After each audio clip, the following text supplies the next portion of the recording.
Sir, आज का जो घटनाक्रम बीएन विश्वविद्यालय में हुआ, आपके संज्ञान में होगा, क्या कुछ कहना चाहेंगे उस विषय पर? देखिए, बहुत स्पष्ट है। मैंने तो एक चिट्ठी जारी कर दी है मेवाड़ क्षत्रिय महासभा के चेयरमैन होने के नाते। जी। मेवाड़ के महाराणाओं का स्थान पिछले 1400 वर्ष से जी। सांस्कृतिक और सामाजिक सरोकार के हिसाब से सर्वोपरि रहा है। जी। ये एक सांस्कृतिक सौहार्द और सोशल हार्मनी की पोस्ट है, जी। जिनके सानिध्य में सभी समाज वर्ग और सभी धर्म के लोग आराम की सांस लेकर के अपना दैनिक जीवन जीते हैं। जी। इस संस्था के लिए जितना भी त्याग और समर्पण किया है 1923 में श्री जी हजूर लेट महाराणा साहब भोपाल सिंह जी ने किया था। उनकी मंशा थी कि क्षत्रिय और समाज और विभिन्न दूसरे समाजों के लोग भी अच्छी शिक्षा ग्रहण करके अपने सफल जीवन को जी के देश की सेवा करें। जी। उसी क्रम में ये संस्था क्रमोत्तर उन्नति करती गई। आप 100 साल से ज्यादा का इसका इतिहास है। जी। मेवाड़ के जो हेड ऑफ फैमिली रहा, पहले श्री जी हजूर महाराणा साहब महेंद्र सिंह जी थे, उसके बाद में माननीय महाराणा साहब विश्वराज सिंह जी है। जी। उनको प्रधान संरक्षक और अध्यक्ष मानते हुए ये संस्था उनके नेतृत्व और सानिध्य में काम करती आई है। जी। किसी संस्था के अंदर कभी कोई सदस्य या कोई दूसरे व्यक्ति कभी आकर के किसी तरह की कंप्लेंट फाइल करते हैं जी। या कोई डिजायर करते हैं, तो प्रधान संरक्षक और अध्यक्ष का ये फर्ज बनता है कि उसको किसी ऑडिट के माध्यम से जांच करा के दूध का दूध पानी का पानी कर दे।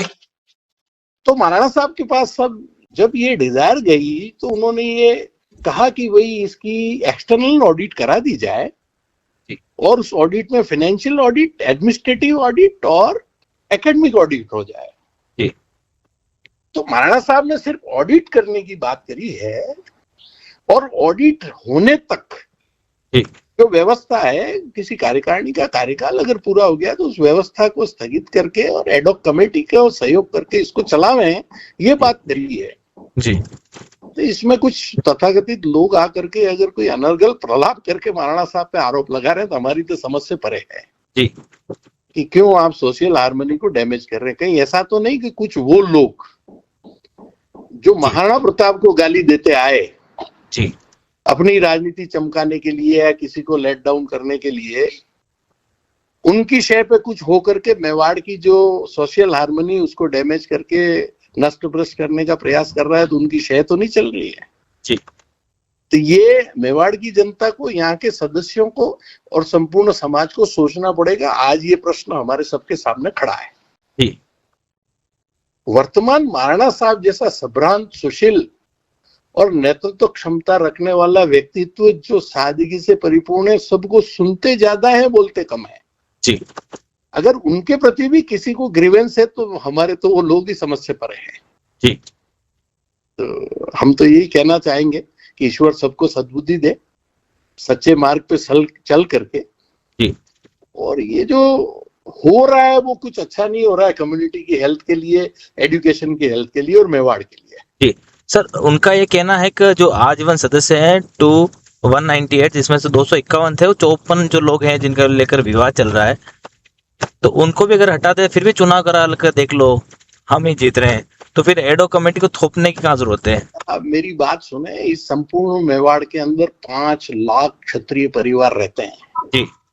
जब 1923 में इस संस्था का गठन हुआ था, तब की जो तात्कालिक व्यवस्था थी उसमें जो भी क्षत्रिय बंधु अपने आप को सक्षम मानते थे, 1 रुपए से लगा करके 50,000 लाख रुपए तक सबने इसमें अनुदान योगदान दे करके इस संस्था को खड़े की है जी। आज अगर हम ये बात करें कि संस्था में किसी कॉकस या किसी माध्यम से बने हुए सदस्य इसके भविष्य का निर्धारण करेंगे जी, अगर संस्था अपना रूट चेंज करके किसी उस तरह के रास्ते पे जा रही है जहाँ सोशल हार्मनी डैमेज हो रही है, तो संपूर्ण मेवाड़ के आमजन को भी बोलने का या क्षत्रिय समाज के किसी भी परिवार के व्यक्ति को बोलने का अधिकार कोई छीन नहीं सकता है जी। और जो प्रधान संरक्षक और अध्यक्ष माननीय महाराणा साहब विश्वराज सिंह जी हैं, और अगर उनको कहीं कुछ लगता है कि ऑडिट हो जाए, सब कुछ साफ हो जाए और उसके बाद संस्था अपने जो भी निर्वाचन की जो प्रक्रिया है वो पूरी करके आगे बढ़ती रहे। जी और आज की तारीख में जो नए सदस्य बने वो कहीं किसी न्यायालय के अंदर विचाराधीन है, तो इतनी जल्दबाजी दिखाने की आवश्यकता क्या पड़ेगी। जी तो मेरा तो अभी भी ये मानना है कि मैं इन सब चीजों से इतर एक ही लाइन पर हमेशा जोर दूंगा जी कि इस मेवाड़ की, इस कम्युनिटी की एजुकेशन की जो हार्मनी है, जी जो सौहार्द है, वो खराब नहीं हो। और हमारे जो संरक्षक हैं और जो संजीदा व्यक्तित्व के धनी है, जी हम उनकी बात को भी माने और हम उस तरह से आगे बढ़ेंगे, समाज भी विकास करे, शिक्षा का भी विकास हो जी और मेवाड़ भी उन्नति करे जी और राज्य के विकास में अपन योगदान दें। जी कुंभलगढ़ विधायक सुरेंद्र सिंह जी और भीम सिंह जी चित्तौड़ से पूर्व जिला प्रमुख रहे हैं। उनका ये कहना है लोकतंत्र है, कोई राजतंत्र नहीं है। महाराणा सिर्फ हमारी पदवी है तो उनका हम सम्मान करते हैं, बाकी जो है वो लोकतंत्र है और लोकतंत्र के हिसाब से ही चलेगा। संविधान जो पीएन का है उसमें कहीं पर भी जो है ऐसा नहीं है कि महाराणा को पास पावर है कि वो किसी को हटा सकता है। इस पर क्या कहते हैं? मैं आप सब लोगों की नॉलेज के लिए एक बात कहना चाहता हूँ जी कि जब महाराणा भोपाल सिंह जी ने चांदी की थाल में परोस करके जी प्रजातंत्र को मेवाड़ भेंट किया था सरदार पटेल के नेतृत्व में, जी उस दिन मेवाड़ में लोकतंत्र लागू हुआ।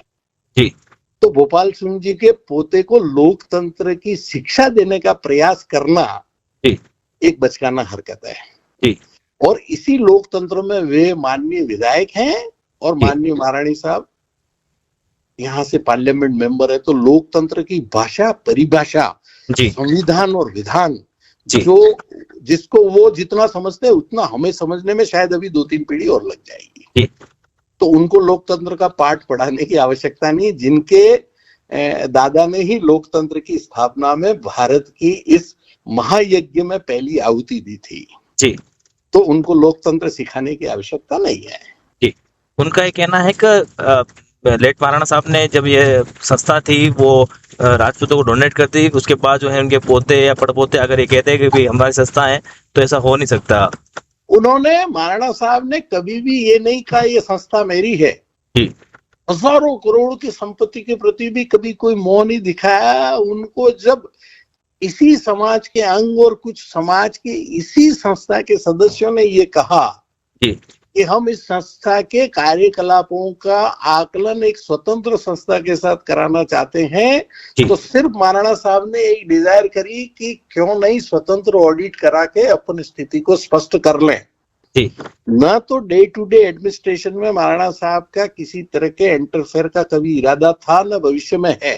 तो जब व्यवस्थाएं उस अनुकूल नहीं चलती दिखी और जब ऑडिट में कोई व्यवधान नजर आया तो इन्होंने पिछली संस्था के जो कार्यरत पदाधिकारी थे उनका कार्यकाल समाप्त हुआ।